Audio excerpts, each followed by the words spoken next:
Hi everyone, my name is Akshaya Kaure. I'm a nature and animal telepathic communicator, which means I can speak to plants, animals and other species telepathically.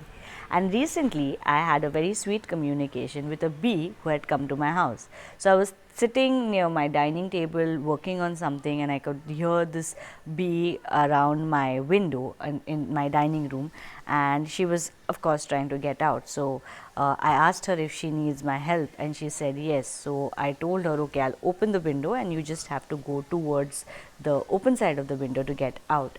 And as soon as I opened the window, she was trying hard, but for some reason she was unable to reach the open end. So I asked her, what more could I do for you? And she said, I just need direction to go there because it's a little confusing for me.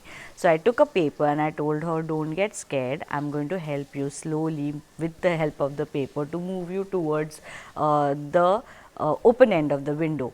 And as I tried doing that, she was getting scared and she started moving around even more aggressively. So I told her to calm down. I calmed myself down as well. I gave her a couple of seconds and I told her, I'm going to just hold the paper for you. You, whenever you feel comfortable, just come and sit on the paper, and I'm going to move the paper and I'm going to just put it out so that you can fly away. And I asked her if she's ready to do that, and she said yes, that'd be better. So I just held the paper for a couple of seconds and I told her, you take your time, you don't need to hurry, and I will stay still as well so that physically you're not scared. And I held that for about 4 to 5 seconds. She came and she sat there, and I told her, now I'm going to pick you up and I'm going to put you out, so don't get scared again. She said, okay, I'm ready, and I did that, and then she flew away.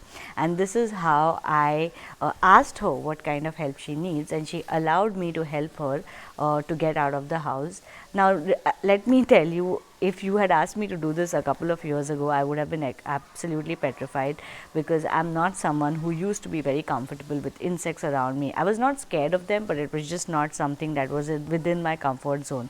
But now talking to them and understanding them as the individual beings that they are and respecting them for what they are, it has become far easier for me to even be in physically close proximity to these beautiful beings around us and nature around us. So I hope this video helps you in some way to get over your fears and inhibitions as well. And until the next video, bye bye.